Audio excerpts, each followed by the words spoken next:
At some point, most of us stopped saying, I'm going to play, and started saying, I need a hobby.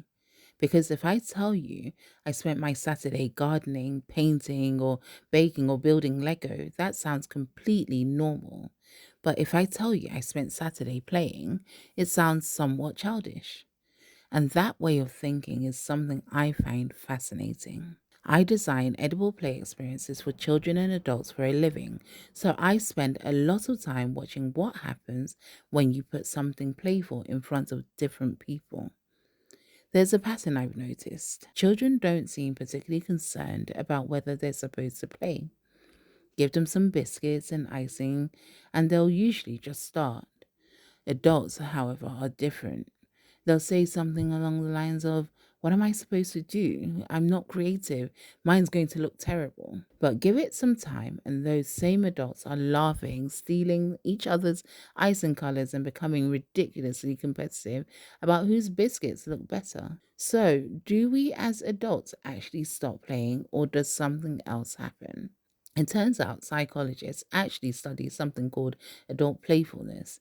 Adult playfulness isn't the same thing as being childish or immature.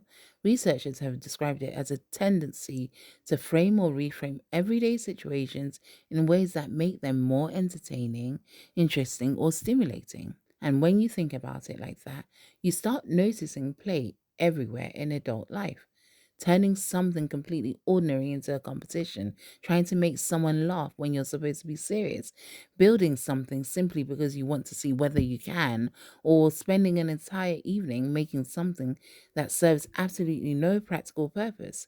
Adults do these things all the time. We just don't usually call them play. We call it a hobby. A pottery class, gardening, baking, a craft night, a games night, or even a creative workshop, which is really interesting because if a child spent the afternoon mixing colors, making strange shapes, and seeing what they could create, we'd probably say they've been playing all afternoon. If an adult did exactly the same thing, we'd call it painting. So perhaps the thing that changes isn't our capacity to play, maybe it's our relationship with the word. Adulthood seems to give us more respectable names for the things we once did simply because they were fun. If you've ever thought you're not creative enough, spontaneous enough, or just not someone who knows how to play anymore, maybe you haven't lost it. Maybe you've been doing it all along. Maybe adults don't stop playing, we just rename it.